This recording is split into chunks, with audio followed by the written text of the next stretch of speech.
C'est devenu une tradition. Le lundi, c'est le jour de la chronique sport. Bonsoir Mickaël Elmidoro. Bonsoir Grégory, c'est toujours un plaisir de revenir ici. Mais pour moi également. Alors vous venez sur ce plateau pour nous présenter les principaux résultats sportifs du week-end dans le département. Il y en a beaucoup et on commence par du football américain. C'était la reprise pour les Templiers d'Élancourt et ils ont dû s'employer ce samedi soir pour emporter leur première victoire de la saison dans le championnat de 2e division. Les footballeurs saint-quentinois ont réussi à battre les Pionniers de Touraine à domicile dans le Money Time dans les toutes dernières minutes. Score final 14-13. On écoute les réactions au micro de TV78. La victoire est toujours méritée. On s'est battu pour aller la chercher.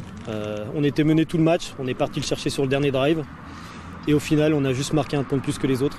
Ce qu'il fallait faire. Victoire méritée, parce que de toute façon, une victoire, c'est bon à prendre. Après, la manière n'est pas forcément là, mais on prend.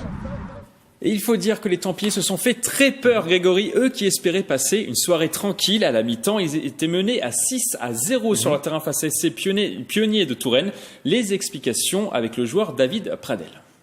Premier match de saison, on ne connaît pas l'équipe en face, on n'a pas eu le temps de les voir, voir leur playbook. On n'a rien vu de la saison, donc forcément, le temps d'adaptation, on a un jeune QB, donc forcément, il fallait qu'il prenne ses marques.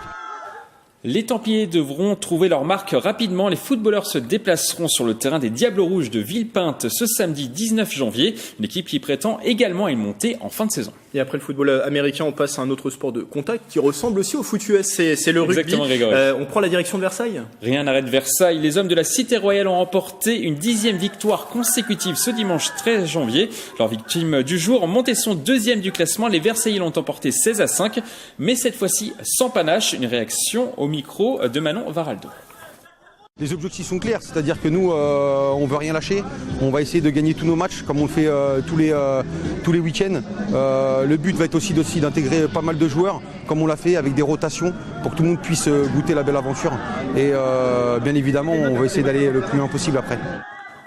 Avec cette victoire, les Versaillais comptent 12 unités d'avance sur leur dauphin Montesson après 10 journées disputées, même si la montée en Fédéral 3 semble se dessiner pour Versailles. On va voir le classement justement. Grégory, Versailles 46 points, Montesson 34 points. Le staff veut continuer à engranger des points.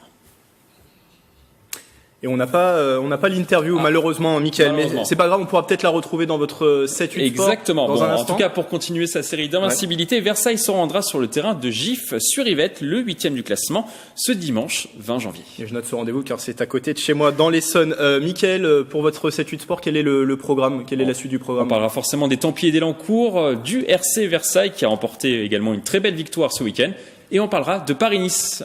La course cycliste qui passera par les Yvelines. Par les Yvelines, un départ de Saint-Germain-en-Laye. Saint-Germain-en-Laye et deuxième étape depuis les Brévières. Merci Mickaël, et le 7-8 Sport bien sûr c'est à retrouver juste après ce journal.